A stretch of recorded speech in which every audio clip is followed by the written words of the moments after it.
उत्तर प्रदेश के झांसी जिले में एक ऐसी घटना ने लोगों को हक्का बक्का कर दिया, जिसने न केवल स्थानीय लोगों को बल्कि पूरे राज्य को झंझोर कर रख दिया। इस कहानी की केंद्रित पात्र है 29 वर्षीय पूजा जाटो, जिसका नाम सुनते ही लोग अब शहर उठते हैं। मूल रूप से मध्य प्रदेश के ग्वालियर की रहने वाली पूजा ने अपने कांडों से ऐसी सुर्खियां बटोरी हैं कि हर कोई हैरान है। ये कहानी न केवल अपराध की है बल्कि प्यार, धोखा, लालच और हत्या की एक ऐसी गाथा है जो हर किसी को सोचने पर मजबूर कर दे। आइए इस सनसनीखेज कहानी को विस्तार से जानते हैं।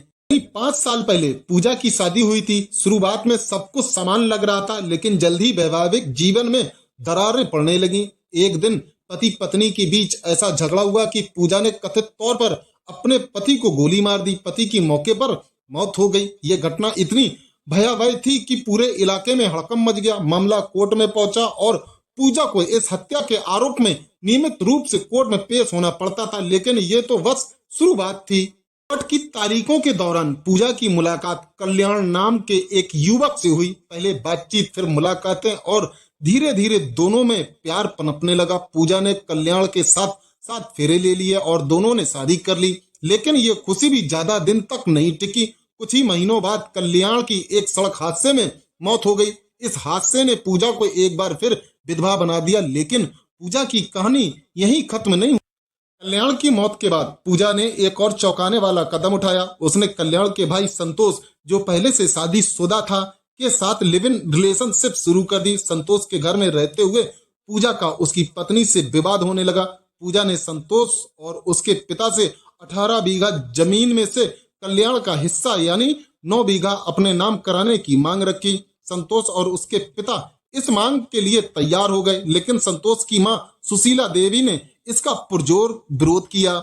सुशीला का विरोध पूजा को नागवार गुजरा। उसने अपनी सास को रास्ते से हटाने का फैसला किया। इसके लिए उसने अपनी बहन कमला और कमला के प्रेमी अनिल वर्मा के साथ मिलकर एक खौफनाक साजिश रची। योजना के तहत सुशीला की गला घोटकर हत्या कर दी गई। इतना ही नहीं, हत्या के बाद पूजा और उसके साथियों ने सुशीला के घर से करीब 8 लाख रुपए के जेवर लूट लिए और फरार हो गए।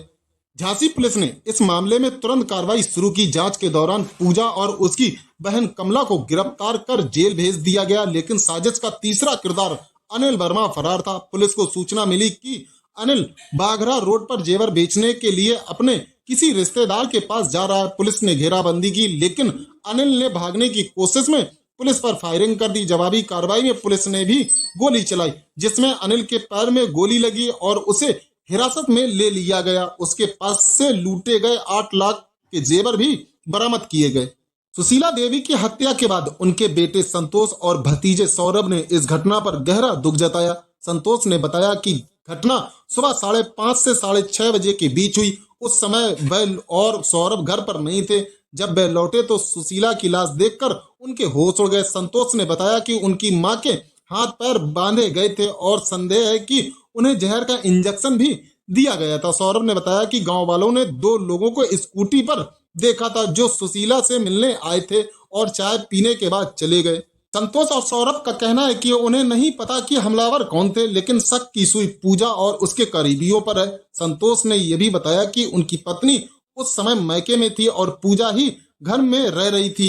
झांसी के एसपी सिटी ज्ञानेंद्र सिंह ने इस मामले में विस्तृत जानकारी दी। उन्होंने बताया कि सुशीला देवी की हत्या उमरिया गांव में हुई थी। उनके पति अजय प्रताप सिंह की शिकायत पर मामला दर्ज किया गया। पुलिस ने त्वरित कार्रवाई करते हुए पूजा और उसकी बहन कमला को गिरफ्तार कर लिया था। अनिल वर्मा, जो इस मामले में फरार था, पुलिस ने एनकाउंटर में पकड़ा। एसपी ने बताया कि अनिल के पास से लूटे गए जेवर बरामद किए गए और मामले की गहन जांच जारी है। पूजा की कहानी जितनी सनसनीखेज है, उतनी ही सवाल भी उठाती है। पहले पति की हत्या, फिर देवर के साथ लिव इन और उसकी मौत, और अब जेठ के साथ रिलेशनशिप और सास की हत्या। ये सब एक ही महिला के इर्द गिर्द घूमती है।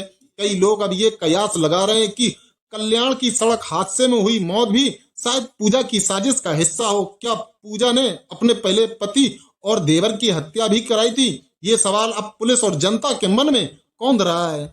ये घटना ने न केवल झांसी के टहरौली थाना क्षेत्र को हिलाकर रख दिया, बल्कि पूरे उत्तर प्रदेश में चर्चा का विषय बन गया। लोग इस बात पर हैरान है कि एक महिला इतने बड़े बड़े कांडों को कैसे अंजाम दे सकती है। ये मामला न केवल अपराध की गंभीरता को दर्शाता है बल्कि पारिवारिक रिश्तों, लालच और विश्वासघात की एक ऐसी तस्वीर को भी पेश करता है जो समाज को सोचने पर मजबूर करता है। सब इस मामले में गहन जांच कर रही है। पूजा और उसके साथियों से पूछताछ जारी है और ये देखना दिलचस्प होगा कि पूजा अपने पहले पति और देवर की मौत के बारे में क्या कहती है। क्या वह इन मौतों की जिम्मेदारी लेगी या फिर कोई नई कहानी सामने आएगी। पुलिस की जांच से और कौन कौन से चौंकाने वाले तथ्य सामने आएंगे ये समय ही बताएगा। पूजा जाटो की ये कहानी किसी थ्रिल फिल्म से कम नहीं है। एक ऐसी महिला जिसने जीवन में एक के बाद एक सनसनीखेज घटनाएं हुई और जिसने अपने कांडों से पूरे इलाके को हिलाकर रख दिया। ये मामला न केवल पुलिस के लिए चुनौती है बल्कि समाज के लिए भी एक सबक है कि लालच और विश्वासघात कितने खतरनाक हो सकते हैं। झांसी पुलिस की कार्रवाई और आगे की जांच से इस मामले में और भी कई राज खुलने की उम्मीद है। आप इस पूरी घटना के बारे में क्या सोचते हैं? अपनी राय हमें कमेंट पर जरूर बताएं और चैनल को सब्सक्राइब करना मत भूलना।